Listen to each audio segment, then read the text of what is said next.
Good morning students. मैं आपका सूरज school बुलाना परिवार में यूट्यूब चैनल पे हार्दिक स्वागत करता हूँ। मैं आप सब लोगों से रिक्वेस्ट करता हूँ कि जिसने इस चैनल को सब्सक्राइब नहीं किया है पहले इस चैनल को सब्सक्राइब करें, उसके बाद इस वीडियो को सुनें। और जिसने पहली वीडियो, ये थर्ड लेक्चर है 11th क्लास का, जिसने पहले 2 लेक्चर 11th क्लास के नहीं लिए हैं तो मैं उनसे भी रिक्वेस्ट करूँगा कि पहले वो 2 लेक्चर लें ताकि उनको समझ में आए कि एक्चुअल में चीज़ चल क्या रही है। चलिए हम टॉपिक के ऊपर आपका ज़्यादा टाइम वेस्ट ना करते हुए 11th क्लास की बात कर रहे हैं हम मैथ्स की। और जो टॉपिक हमने स्टार्ट कर रखा है वो सेट्स का कर रखा है। जैसा कि आप जानते हैं कि हमने सेट्स का टॉपिक स्टार्ट कर रखा है। सेट्स में एक्चुअली हम जो बात कर रहे थे वो सेट की रिप्रेजेंटेशन की बात कर रहे थे। सेट रिप्रेजेंटेशन की हम लोगों ने बात की थी थोड़ी बहुत। रिप्रेजेंटेशन में एक्चुअली मैंने आपको जो बताया था वो मैंने आपको डिस्क्राइब किया था किस किस के बारे में। वो मैंने आपको एक तो रोस्टर फॉर्म, जिसको आप टेबुलर फॉर्म भी बोलते हैं, रोस्टर फॉर्म के बारे में डिस्कस किया था। और सेकंड मैंने आपको डिस्कस अब तक किया नहीं है, सेट बिल्डर फॉर्म। ये 2 टाइप की फॉर्म्स के बारे में मैंने आपको बताया था कि सेट की रिप्रेजेंटेशन बेसिकली 2 तरीके से होती है। कौन कौन से 2 तरीके से? रोस्टर फॉर्म से और एक सेट बिल्डर फॉर्म से। सो अगर आपने रोस्टर फॉर्म का वीडियो नहीं देखा है जो 2 लेक्चर का था तो मैं रिक्वेस्ट करूंगा आपसे कि वो 2 लेक्चर का वीडियो अवश्य देखें ताकि आपको रोस्टर फॉर्म के बारे में पता लगे। अगर आपको रोस्टर फॉर्म आ गई तो सेट बिल्डर फॉर्म कुछ भी नहीं है, बिल्कुल इजी है। जो सेट बिल्डर फॉर्म है वो बिल्कुल इजी है, ठीक है, अगर आपको रोस्टर फॉर्म हो गई तो।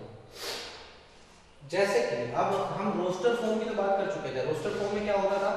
सिंपली मेरा कोई भी एक सेट होता था जिसमें एलिमेंट्स होते थे 1, 4, 9, 16, 25 ऐसे।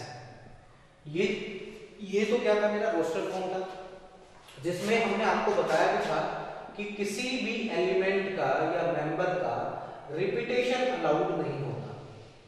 मैंने आपको बताया था ये चीज कि किसी भी एलिमेंट मेंबर की रिपीटेशन अलाउड नहीं होती आपकी रोस्टर फॉर्म में। अगर मैं यही चीज बात करूं सेट बिल्डर फॉर्म में, तो कल मैंने आपको जो प्रीवियस लेक्चर था उसमें मैंने आपको बताया था कुछ चीजों के बारे में। जैसे कि एक सेट है A, तो A इज इक्वल टू मैं लिखता हूं X, और X इज सच दैट, ये मैंने बताया था ना, such that X is equal to, मैंने अगर इसी को सेट बिल्डर फॉर्म में लिखना है, मान लो ये रोस्टर फॉर्म है, मैं इसको मान के चलता हूं कि ये रोस्टर फॉर्म है, तो मैं इसको कैसे लिखूं? मैं लिखूंगा x square is equal to x is equal to x is equal to n का स्क्वायर, ऐसा ही लिखूंगा। एंड n बिलोंग्स टू के लिए क्या यूज करते हैं हम? एप्सिलॉन यूज करते हैं। आप लोगों ने अगर पहले लेक्चर में देखा तो वो भी देखना, इस एप्सिलॉन के बारे में समझ में आ जाएगा आपको। एप्सिलॉन n मतलब आपका जो n वैल्यू आपने ली है वो किससे बिलोंग करती है? आपकी नेचुरल नंबर से। And n is less than equal to 5, ये आपका क्या बनेगा? सेट बिल्डर फॉर्म बनेगी। कौन से सेट की?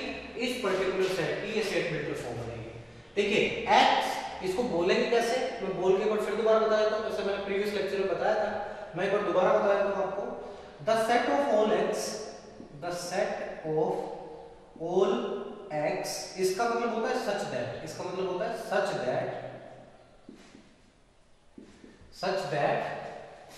दैट के बाद x is equal to n का स्क्वायर।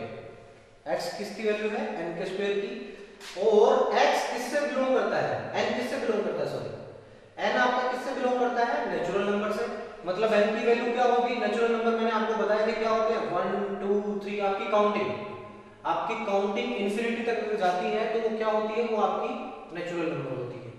एंड n की वैल्यू डिफाइन करती है कि n की वैल्यू लेस देन या फिर इक्वल टू 5 होनी चाहिए। इसका मतलब n की वैल्यू पहले कितनी आएगी? चलो करके देखते हैं इसको। n की वैल्यू पहले कितनी आएगी? 1 आएगी। यहां से देख सकते हैं आप, n की वैल्यू 1 आएगी। 1 का स्क्वायर कितना होता है? 1 ही तो होता है, यही तो एलिमेंट है पहला। दूसरा एलिमेंट x की वैल्यू, n की वैल्यू कितनी आएगी आपकी बार? 2। 2 का स्क्वायर कितना होगा? 4, यही दूसरा एलिमेंट है। तीसरा x की वैल्यू 3 का स्क्वायर मतलब 9, यही अपना अगला एलिमेंट है। फिर x की वैल्यू क्या आएगी? 4 का स्क्वायर कितना हो जाएगा? 16। फिर x की वैल्यू कितनी आएगी? 5 का वैल्यू स्क्वायर कितना हो जाएगा? 25। अब x की वैल्यू 6 आएगी, लेकिन कंडीशन क्या हो जाएगी? कंडीशन रॉन्ग हो जाएगी, तो x की वैल्यू 6 इसमें इंक्लूड नहीं होगी।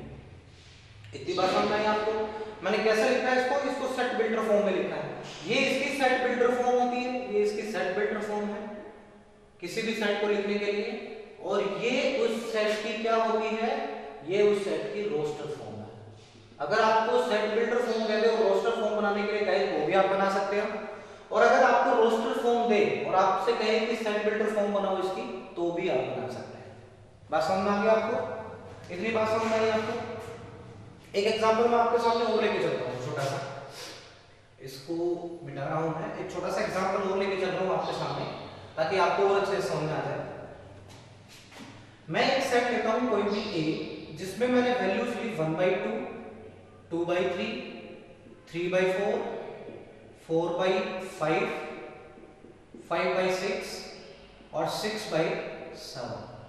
ये मैंने वैल्यू ली है। ये क्या लिया मैंने? वैल्यूज ली। इन वैल्यूज को मुझे सेट बिल्डर फॉर्म में रिप्रेजेंट करना है। इन वैल्यूज को किस में रिप्रेजेंट करना भाई? आपका सेट बिल्डर फॉर्म में। ये किस फॉर्म में दे रखा है आपको? ये सेट दे रखा है आपको किस फॉर्म में? रोस्टर फॉर्म में दे रखा है, और आपको क्या करना है? इसका सेट बिल्डर फॉर्म इसकी बनानी है। चलिए बनाते हैं, बहुत इजी है। मैं यहां पे लिखता हूं कि किसी भी एलिमेंट को स्मॉल लिखते हैं, आपको पता है सेट में, तो मैंने लिखा a = x such that, अब कंडीशन आएंगे, such that x = n/n+1। कैसे? अरे कैसे? देखिए n की वैल्यू कितनी आएगी? 1, 1/1+1 = 1/2। यही तो पहली वैल्यू है मेरी। अरे पहली वैल्यू क्या है? 1/2। तो 1/2 कैसे है? अगर मैं ये फॉर्मूला पुट कर दूं तो 1/2 आ जाएगा मेरा। दूसरा, comma n belongs to natural number, मतलब n की वैल्यू कहां से शुरुआत होगी? 1 से शुरू होगी और जाएगी कहां तक? वो कंडीशन बताएगी। And n is less than equal to 6। ये आपकी सेट बिल्डर फॉर्म बन गई। ये आपकी क्या बन गई? सेट बिल्डर फॉर्म बन गई। अब देखिए यहां पे कंडीशन बता दी इसने कि भाई the set of all x such that x = n/n+1, यही बताया इसने। उसके बाद क्या कहा कि n की वैल्यू नेचुरल नंबर से बिलोंग करती है, मतलब n की वैल्यू क्या हो सकती है? n की value 1, 2, 3, 4, 5, 6 and up to infinity जा सकती है। इसका मतलब तो वही है, लेकिन आगे कंडीशन भी दे दी। आगे कंडीशन क्या दे दी कि n की वैल्यू या तो स्मॉल होगी या छोटी होगी या इक्वल होगी किससे? 6 से। मतलब कहां तक वैल्यू आएगी? सिर्फ यहां तक की वैल्यू लेनी है मैंने। बात समझ आई? सिर्फ कहां तक की वैल्यू लेनी है? 1, 2, 3, 4, 5, 6 ये वैल्यू लेनी है मैंने। तो मैं क्या बनाऊंगा? इस टाइप से इसकी सेट बिल्डर फॉर्म बना दूंगा ताकि मेरे को इजी हो जाए और मेरा इससे ही सॉल्यूशन निकल आए। देखिए अब इसकी रोस्टर फॉर्म बनानी है, मान लो अब इसी की मुझे रोस्टर फॉर्म बनानी है। तो रोस्टर फॉर्म कैसे बनेगी? देखिए x की सबसे पहली वैल्यू क्या आएगी? x belongs to natural number, मतलब n की वैल्यू कितनी है? 1/1+1 = 1/2। मतलब अगर a सेट में लिखता हूं रोस्टर फॉर्म में तो पहली वैल्यू आएगी 1/2, कॉमा सेकंड वैल्यू n की वैल्यू 2 पुट होगी, मतलब 2/2+1 = 2/3। मतलब नेक्स्ट वैल्यू कितनी आएगी? 2/3, कॉमा उसके बाद कौन सी आएगी? उसके बाद 3/4 आएगी, 3/4 के बाद 4/5 आएगी, 4/5 के बाद 5/6 आएगी और फिर n की वैल्यू 6 हो जाएगी तो 6/7 आएगी। ये आएगी। अब n की वैल्यू कितनी हो जाएगी? 7। लेकिन 7 कंडीशन को क्या करती है? 7 कंडीशन को आपकी फॉल्स बनाती है, इसलिए मैं उस कंडीशन को इसमें नहीं लूंगा। ये मेरा क्या हो जाएगा? ये मेरी इसकी रोस्टर फॉर्म बन जाएगी। तो अब आपसे कोई भी कहे कि भाई आपके पास एक सेट दे दिया, उसकी सेट बिल्डर फॉर्म बनानी है, बना दो आप इजीली, मेरे ख्याल से कोई दिक्कत नहीं। अगर आपको कह दे कि रोस्टर फॉर्म ये है, आपको सेट बिल्डर फॉर्म बनानी है, तो भी आप इजीली बना दो। ठीक है, चलिए नेक्स्ट क्वेश्चन के ऊपर चलते हैं। क्वेश्चन क्या कहता है अपना? तो बहुत ही इजी है, सिर्फ आपने प्रीवियस वीडियो को देखना है। अगर आपको कोई भी दिक्कत अगर आ रही है इस लेक्चर में या इस टॉपिक में तो आप कमेंट करके भी हमें बता सकते हैं ताकि हम आपका सॉल्यूशन कर सकें। नेक्स्ट आपने क्या करना है? मैचिंग करनी है। कुछ मैं दूंगा, कुछ मैं सेट की वैल्यू दूंगा, आपने मैचिंग करनी है कि कौन सा सेट किससे डिनोट होता है। सबसे पहले मैं लेके चल रहा हूं, पहला मैंने लिया एक सेट ले लिया P R I N C P A, P नहीं आएगा, ए आएगा डायरेक्ट, ए और एल। ये पहला मैंने रोस्टर फॉर्म में आपके सामने लिख दिया। एक पी क्यों नहीं आएगा दोबारा, क्योंकि सेट में रोस्टर फॉर्म में रिपीटेशन अलाउड नहीं होता, आपको पता है ये बात। सेकंड में लिख रहा हूं, सेकंड में यहाँ पे रोस्टर फॉर्म में ही लिख रहा हूं 0, ये लिख दिया मैंने। थर्ड में लिख रहा हूं यहाँ पे, थर्ड मैंने लिखा, थर्ड यहाँ पे लिखा x such that x is positive integer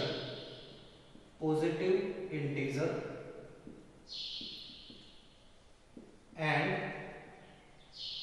divisor of 18। ये मैंने कौन से फॉर्म में लिख दिया, ये मैंने कौन से फॉर्म में लिख दिया भाई, ये मैंने सेट बिल्डर फॉर्म में लिख दिया आपका, ठीक है। उसके बाद नेक्स्ट मैंने लिखा फोर्थ मैंने लिखा आपका 3, माइनस। ये मैंने 4 चीजें लिखी हैं और इन 4 चीजों के यहां पे मैंने क्या लिख दिया है, मैंने यहां पे लिख दिया है आपका 4 मैचिंग चीजें। देखिए पहला लिखा मैंने,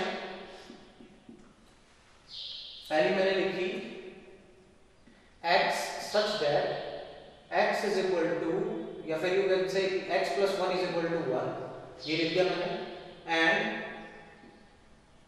x belongs to natural number, ये लिख दिया मैंने पहला। सेकंड मैंने लिख दिया x such that x square minus 9 is equal to 0 and x belongs to natural number, ये लिख दिया मैंने।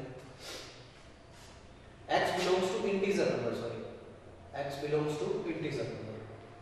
फोर्थ मैंने लिखा, थर्ड मैंने लिखा इसका मैचिंग, मैंने लिखा x such that x is combination of principal word, ये लिख दिया मैंने। लास्ट मैंने फोर्थ लिखा, ये मैंने लिखा 1 2 3 6 9 और 18, ये लिख दिया। अब आपने क्या करनी है, आपने इन चारों की मैचिंग करनी है, कौन किसके साथ मैच होता है। देखिए सबसे पहले हम इस चीज को उठाते हैं प्रिंसिपल। तो प्रिंसिपल क्या है, कॉम्बिनेशन ऑफ प्रिंसिपल वर्ड है। ये इसकी कौन सी फॉर्म है, ये इसकी रोस्टर फॉर्म है, आपको पता है।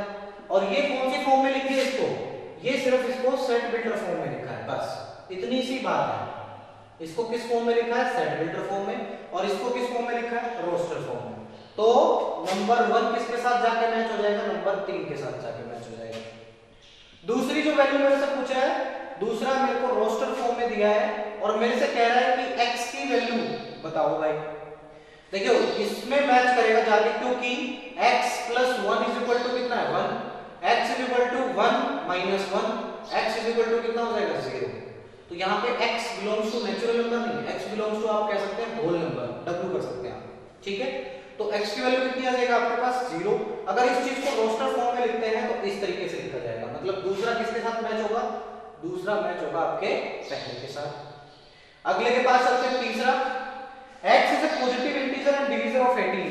देखिए एक भी डिवीजर है 18 का, 2 भी डिवीजर है 18 का, 3 भी डिवीजर है, 6 भी डिवीजर है, 9 भी डिवीजर है 18 का, और 18 भी डिवीजर है 18 का। तो ये किसके साथ, थर्ड किसके साथ, फोर्थ के साथ। और बच गया कौन सा अपना, बच गया ये किसके साथ मैच हो जाएगा आपका, इसके साथ मैच हो जाएगा। अब इसमें थोड़ा सा देखने की बात है, इसमें थोड़ा सा देखने की बात है। देखिए x की वैल्यू दे रखी है x square minus 9 is equal to 0 दे रखा है आपके सामने। आप में इसमें इस क्वेश्चन में थोड़ा सा देखने की जरूरत है कि आपके सामने जो वैल्यू दे रखी है वो क्या दे रखी है, x square minus 9 is equal to 0 दे रखी है। x square is equal to कितना हो जाएगा 9 हो जाएगा, x इज इक्वल टू कितना हो जाएगा अंडर रूट ऑफ 9 हो जाएगा, मतलब x की वैल्यू क्या आएगी प्लस माइनस 3 आएगी। समझ में आई बात। अब प्लस माइनस 3 आएगी तो यहाँ पे अगर इंटीजर तो लिख रखा है, देखिए x belongs to integer number, तो यहाँ पे आएगी 3 और माइनस 3। अगर यहाँ पे लिखा होगा x belongs to natural number तो यहाँ पे सिर्फ 3 आता, -3 नहीं आता। ये थोड़ी देखने की बात है ना। अगर यहाँ पे x equal to natural number लिख रखा होगा तो माइनस की वैल्यू तो नेचुरल नंबर में आती ही नहीं, नेचुरल नंबर में सिर्फ प्लस की वैल्यू आती है। तो मैं क्या कर देता यहाँ पे x की वैल्यू को सिर्फ 3 पुट कर देता, ना कि -3। अगर यहाँ पे आपको दे रखा है कि x belongs to integer value z तो यहाँ पे क्या आएगा 3 और -3। अगर ये कहते हैं कि x belongs to z minus तो मैंने आपको नंबर बता रखे थे पहले ही लेक्चर में, अगर z माइनस बोलता है तो 3 नहीं आएगा, क्या आएगा सिर्फ -3 आएगा। अगर कहते हैं कि x belongs to z plus तो उसमें क्या हो गया सिर्फ पॉजिटिव इंटीजर आएगा, मतलब सिर्फ 3 आएगा, -3 नहीं आएगा। और आपके सामने अगर कोई सिंबल ना दे और आपसे कहेंगे x बिलोंग्स टू इंटीजर तो 3 भी आएगा और -3 भी आएगा। बात समझ में आ गया आपको? मैं जो बताना चाह रहा हूं वो चीज समझ में आ गई। मैचिंग कैसे करते हैं? देखिए कुछ एक की रोस्टर फॉर्म दे रखी है हमें और कुछ एक की क्या दे रखी है हमें सेट बिल्डर फॉर्म दे रखी है। हमें आपस में इन चीजों की क्या करनी थी, आपस में इन चीजों की मैचिंग करनी थी। बात समझ में आ गई आपको? आपकी असाइनमेंट जो एक्सरसाइज 1.1 है वो आपने कंप्लीट करनी है घर से। एक्सरसाइज 1.1 आपकी कंप्लीट हो चुकी है। एक्सरसाइज 1.1 के आपने जो भी सॉल्यूशन है वो लिखने हैं, आई मीन करने हैं घर से, और जो कुछ आपको समझ में ना आए वो मेरे को बताना है, ठीक है। चलिए नेक्स्ट टॉपिक के ऊपर चलते हैं। ये एक्सरसाइज यहाँ पे कंप्लीट होती है 1.1। नेक्स्ट जो आपका लेक्चर है वो आपके एक्सरसाइज 1.2 के रिगार्डिंग है।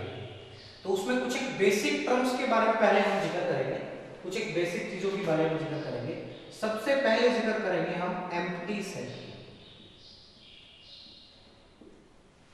सबसे पहले हम जिक्र करेंगे किसकी डेफिनेशन की, एम्प्टी सेट की डेफिनेशन की जिक्र करेंगे। एम्प्टी सेट क्या होता है आपका, ए set which do not have any, you can say member or you can say element or you can say object। एक ऐसा सेट है जिसमें ना ही तो कोई मेंबर है, जिसमें ना ही कोई, ये चीजें तो सेम ही होती है कि कोई भी मेंबर जिसमें ना हो, कोई एलिमेंट जिसमें ना हो। मतलब इसको रिप्रेजेंट कैसे करेंगे, अगर ये एम्प्टी सेट है तो बिल्कुल ऐसा रिप्रेजेंट करेंगे, कोई भी एलिमेंट इसके अंदर नहीं है। आप देख सकते हैं कि इस सेट के अंदर कोई भी एलिमेंट नहीं है, ठीक है। या फिर इसको आप रिप्रेजेंट कर सकते हैं 5 की हेल्प से। 5 तो आपने पढ़ा होगा ना, तो या फिर आप रिप्रेजेंट कर सकते हैं इसको 5 की हेल्प से। ऐसे मत कर देना, ऐसे मत कर देना, ये एम्प्टी सेट नहीं है। क्यों नहीं है? क्योंकि इस सेट के अंदर एक एलिमेंट डला हुआ है 5 नाम से। या तो आप इसको ऐसे रिप्रेजेंट करें या फिर ऐसे रिप्रेजेंट करें, समझ में आ गई बात? या तो बिल्कुल खाली रिप्रेजेंट करें, कोई भी एलिमेंट इसके अंदर ना दें, या आप डायरेक्टली 5 से भी लिख सकते हैं, आप डायरेक्टली 5 भी एक एलिमेंट लिख सकते हैं, ठीक है। आप अगर ऐसे लिखेंगे ना सेट के अंदर 5, तो ये 5 अब एलिमेंट की तरह ट्रीट होगा। ये 5 क्या होगा, एक सेट का एलिमेंट की तरह ट्रीट होगा, ये एम्प्टी सेट की तरह ट्रीट नहीं होगा। तो इस चीज को थोड़ा सा ध्यान देना है कि हम एम्प्टी सेट को इन दो तरीके से लिख सकते हैं। अगर हम ऐसे लिखेंगे एम्प्टी सेट को, जैसे कि ये एम्प्टी सेट होता है, लेकिन अगर इसके अंदर 5 भी डाल देंगे तो 5 को भी तो एम्प्टी सेट लिखते हैं, पर ये गलत हो जाएगा। क्यों? क्योंकि ये एक सेट का एलिमेंट बन जाएगा और वो एम्प्टी सेट नहीं बचेगा। क्यों? क्योंकि मैंने क्या लिखा कि जिसमें कोई भी एलिमेंट ना हो, लेकिन आपने वो एलिमेंट डाल दिया और एलिमेंट डाल दिया तो वो आपका क्या नहीं बचेगा, वो आपका एम्प्टी सेट नहीं बचेगा। वो क्या बन जाएगा, वो कुछ फाइनाइट सेट बन जाएगा। ये भी मैं आपको बताऊंगा फाइनाइट इनफाइनाइट सेट क्या होते हैं। तो ये क्या बन जाएगा, कुछ सेट बन जाएगा जिसकी कोई वैल्यू होगी, जिसमें कोई एलिमेंट होगा। अगर कोई एलिमेंट है तो उसको मैं क्या नहीं कह सकता, उसको मैं एम्प्टी सेट नहीं बोल सकता। एम्प्टी सेट को ही हम नल सेट भी बोलते हैं। अगर आपको कोई पूछ ले कि व्हाट इज नल सेट, तो हम एम्प्टी सेट का एक दूसरा नाम है जिसको हम नल सेट भी बोलते हैं, और एम्प्टी सेट को ही हम वॉइड सेट भी बोलते हैं। एम्प्टी सेट ही है जिसको हम वॉइड सेट से भी रिप्रेजेंट करते हैं। तो एम्प्टी सेट के हमने 3 नाम पढ़े, एक तो एम्प्टी सेट जिसमें कोई एलिमेंट नहीं है, नल सेट जिसमें भी कोई एलिमेंट नहीं है, वॉइड सेट जिसमें भी कोई एलिमेंट नहीं है। तो आप इसको एम्प्टी सेट भी बोल सकते हैं, आप इसको नल सेट भी बोल सकते हैं, और आप इसको वॉइड सेट भी बोल सकते हैं कि जिसमें कोई भी एलिमेंट ना हो। तो उसको रिप्रेजेंट कैसे करते हैं, 2 तरीके से। या तो आप ब्लैंक रिप्रेजेंट करें जिसमें कोई भी एलिमेंट नहीं है, या आप उसको रिप्रेजेंट कर सकते हैं फाई की हेल्प से। फाई का मतलब भी क्या है कि वो आपका एक नल सेट है जिसमें कोई भी एलिमेंट आपका नहीं है। बात समझ में आई? तो आज के लिए बस इतना ही। मैं आपसे रिक्वेस्ट करूंगा कि ज्यादा से ज्यादा चैनल को सब्सक्राइब करना है, वीडियो को लाइक करना है और शेयर करना है। सेकंड एक्सरसाइज 1.1 आपने कंप्लीट करना है। अगर आपने बुक नहीं ली है सूरज बलाना से तो काइंडली आप अपनी बुक परचेज कर लें, सो दैट कि आप एक्सरसाइज साथ के साथ सोल्व करते चलें। आपको ऐसा ना हो कि बाद में वीडियो देखने पड़े और एक्सरसाइज सोल्व करनी पड़े। ठीक है, तो आज इस क्लास की समाप्ति की घोषणा करते हैं। सूरज बलाना ग्रुप में बने रहने के लिए, लाइव चैनल पर बने रहने के लिए मैं आपका धन्यवाद करता हूं। जय हिंद, जय भारत।